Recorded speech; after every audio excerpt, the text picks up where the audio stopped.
أعوذ بالله من الشيطان الرجيم. بسم الله الرحمن الرحيم. ليس على الأعمى حرج ولا على الأعرج حرج ولا على المريض حرج ولا على أنفسكم أن تأكلوا من بيوتكم أو بيوت آبائكم أو بيوت أمهاتكم أو بيوت إخوانكم أو بيوت أخواتكم أو بيوت أعمامكم أو بيوت عماتكم أو بيوت أخوالكم أو بيوت خالاتكم أو ما ملكتم مفاتحه أو صديقكم. ليس عليكم جناح أن تأكلوا جميعا أو أشتاتا. فإذا دخلتم بيوتا فسلموا على أنفسكم تحية من عند الله مباركة طيبة كذلك يبين الله لكم الآيات لعلكم تعقلون. صدق اللہ العظیم. یہ آیت کریمہ طویل اور لمبی آیت ہے. اس آیت کریمہ کا جو پس منظر ہے وہ یہ ہے کہ بعض اوقات جو نابینا لوگ ہوتے، معذور لوگ ہوتے، بیمار لوگ ہوتے، وہ دوسروں کے ساتھ کھانے پینے سے شرمایا کرتے تھے کہ کہیں دوسروں کو کراہیت محسوس نہ ہو، یا بوجہ معذوری ہم جب بیٹھیں گے تو زیادہ جگہ لیں گے، یہ دوسروں کو اچھا نہیں لگے گا. یا پھر جو نابینا ہوتے وہ سوچتے کہ ہم دوسروں کے ساتھ بیٹھیں گے،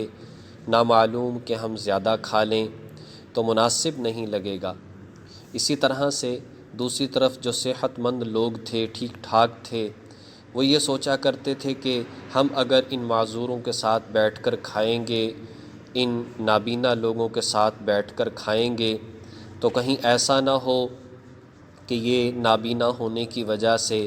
اپنی معذوری کی وجہ سے اپنا مناسب حصہ حاصل نہ کر سکیں اور ہم ان سے زیادہ کھا لیں.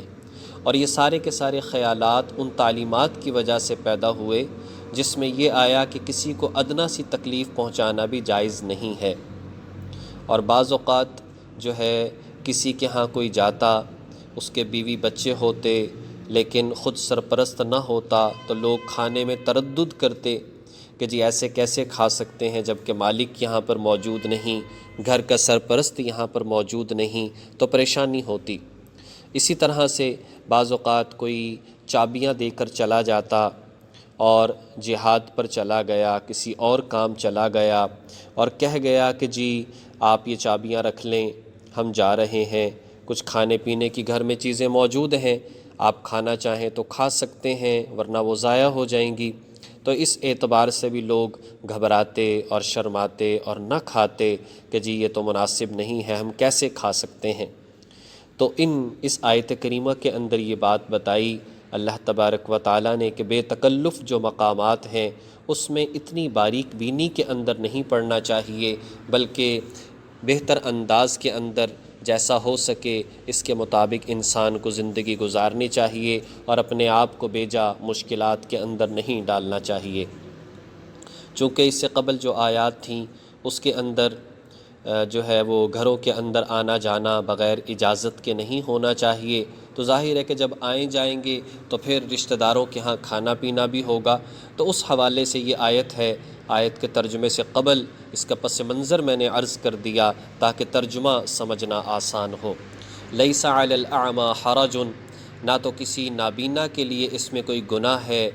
ولا علی الاعرج حرج، اور نہ کسی پاؤں سے معذور شخص کے لیے اس میں کوئی گناہ ہے، ولا علی المریض حرج، اور نہ کسی بیمار شخص کے لیے اس میں کوئی گناہ ہے، ولا علی انفسکم، اور نہ خود تمہارے اپنے لیے اس میں کچھ گناہ ہے، ان تأکلوا من بیوتکم، کہ تم کھاؤ اپنے گھروں سے، او بیوت آبائکم، یا اپنے باپ دادا کے گھروں سے، او بیوت امہاتکم یا اپنی ماؤں کے گھروں سے، او بیوت اخوانکم یا اپنے بھائیوں کے گھروں سے، او بیوت اخواتکم یا اپنی بہنوں کے گھروں سے، او بیوت اعمامکم یا اپنے چچاؤں کے گھروں سے تم کھاؤ، او بیوت عماتکم یا اپنی پھپھیوں کے گھروں سے تم کھاؤ، او بیوت اخوالکم یا اپنے ماموں کے گھروں سے تم کچھ کھاؤ، او بیوت خالاتکم یا اپنی خالاؤں کے گھروں سے کچھ تم کھاؤ، او ما ملکتم مفاتحہ او صدیقکم یا ان گھروں سے جن کی چابیاں تمہارے قبضے میں ہیں، او صدیقکم یا اپنے دوستوں کے گھروں سے تم کھاؤ۔ تو اس میں کوئی حرج والی بات نہیں ہے، یہ رشتہ دار ہیں، یہ تعلق والے ہیں، یہ بے تکلف لوگ ہیں، ان کے گھروں میں آنا جانا اور وہاں پر کھانا پینا اس میں شرم محسوس نہیں کرنی چاہیے۔ فَإِذَا دَخَلْتُمْ بُيُوتًا فَسَلِّمُوا عَلَىٰ أَنفُسِكُمْ اور کہا کہ جب تم داخل ہو ان گھروں میں تو سلام کر لیا کرو اپنے ساتھ کے لوگوں پر، اپنے گھر کے لوگوں پر، تحیۃ من عند اللہ مبارکۃ طیبہ کہ یہ ملاقات کی وہ بابرکت اور پاکیزہ دعا ہے جو اللہ کی طرف سے آئی ہے۔ تحیۃً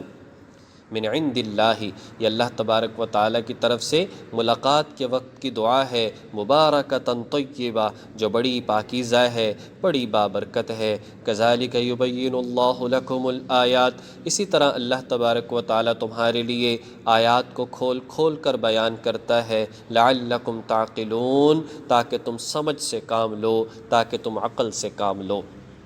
تو اللہ تبارک و تعالیٰ نے بتا دیا کہ ان گھروں کے اندر تم نے آنا جانا ہے تو کوئی پریشانی کی بات نہیں، ایسی باریک بینی کے اندر مت پڑو، جیسا بھی موقع ہو اس موقع پر جو ہے تمہیں استعمال کرنا چاہیے اور آپس میں مل جل کر رہنا چاہیے۔ تو اللہ تبارک و تعالیٰ یہاں پر گویا کہ انسان کو یہ سمجھانا چاہتے ہیں، لیس علیکم جناح، ایک جملہ اس کے اندر رہ گیا، لیس علیکم جناح ان تأکلوا جمیعا او اشتاتا، کہا کہ تم پر کوئی گناہ نہیں ہے کہ تم اکٹھے بیٹھ کر کھاؤ یا الگ الگ بیٹھ کر کھاؤ، یعنی دونوں طرح سے مناسب تو یہی ہے، برکت تو اسی میں ہے، گھر والے سب افراد اکٹھے ہو کر کھائیں۔ حضور علیہ الصلاۃ والسلام کے پاس ایک صحابی آئے، جی گھر میں برکت نہیں ہوتی، گھر کا کھانا پورا نہیں پڑتا، فرمایا کھانا کیسے کھاتے ہو؟ کہا جی کہ الگ الگ اپنا کھاتے ہیں، ایک نے لیا چارپائی پر بیٹھ گیا، دوسرے نے لیا وہ نیچے بیٹھ گیا، تیسرے نے لیا وہ کسی اور جگہ بیٹھ گیا، فرمایا اکٹھے ہو کر کھایا کرو۔ سب اکٹھے ہو کر کھانے لگے، اس میں برکت یہ ہوتی ہے، 2 کا کھانا 3 کے لیے، 3 کا 4 کے لیے، 5 کا 7 8 کے لیے پورا ہو جاتا ہے، اللہ تعالیٰ برکت بھی عطا فرماتے ہیں۔ تو ارشاد فرمایا اللہ تعالیٰ نے ان چیزوں میں آسانی اور اجازت دی ہے، تمہیں جیسے آسانی ہو ویسے کھاؤ، بس کھانے کے آداب کا خیال رکھو، کھانا کھاؤ تو ہاتھ دھو کر کھاؤ، بسم اللہ پڑھ کر کھاؤ، دائیں ہاتھ سے کھاؤ، اس لیے کہ فإن الشیطان یأکل بشمالہ ویشرب بشمالہ، شیطان بائیں ہاتھ سے کھاتا ہے، الٹے سے کھاتا ہے، الٹے سے پیتا ہے، بیٹھ کر کھاؤ، اس لیے کہ حدیث میں آتا ہے کھڑے ہو کر کھانا ذالک اشر، یہ بہت ہی برا ہے، اور کھانے کے بعد دعا پڑھو، الحمدللہ الذی اطعمنا وسقانا وجعلنا من المسلمین۔ اللہ تبارک و تعالی ان تمام باتوں کو سمجھ کر عمل کرنے کی توفیق نصیب فرمائے۔ وآخر دعوانا ان الحمدللہ رب العالمین۔